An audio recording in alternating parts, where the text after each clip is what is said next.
주 여호와께서 이같이 말씀하셨느니라. 모압과 세일이 이르기를 유다 족속은 모든 이방과 다름이 없다 하도다. 아멘.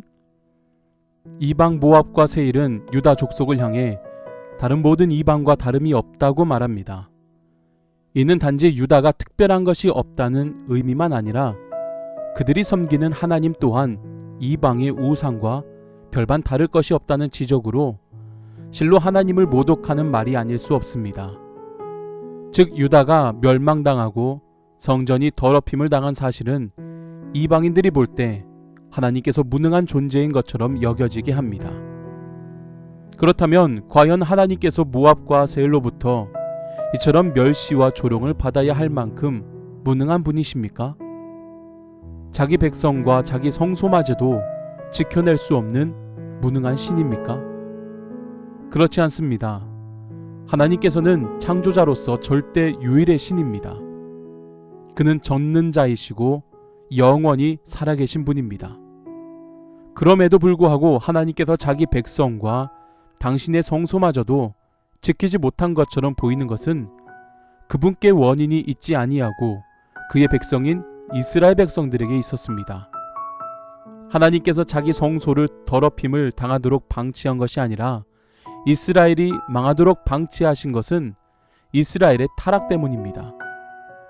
그러나 이러한 속사정을 알지 못하는 이방인들은 하나님께서 무능하여 하나님의 성소가 더럽혀지고 이스라엘이 망하게 되었다고 하나님을 조롱하며 멸시한 것입니다.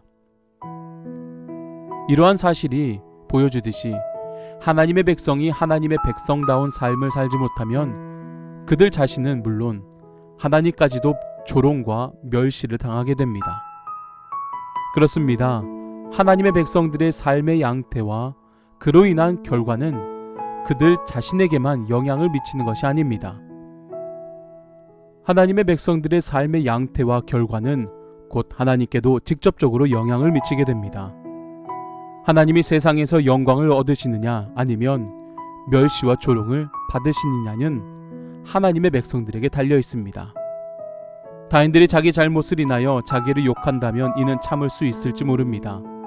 그러나 우리의 잘못으로 인하여 우리의 사랑하는 부모님을 욕하고 조소한다 해보십시오. 이를 참을 수 있습니까?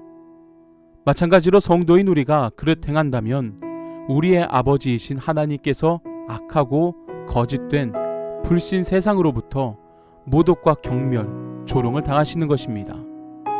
그러므로 하나님의 자녀인 우리들은 하나님의 자녀다운 삶을 살아가야 합니다. 자녀답게 살아야 아버지가 영광을 받으시고 높임을 받으십니다. 나로 인해 멸시를 당하는 일이 없도록 신앙과 믿음을 온전히 지키기를 부단히 노력하며 믿음으로 승리할 수 있기를 간절히 소망합니다.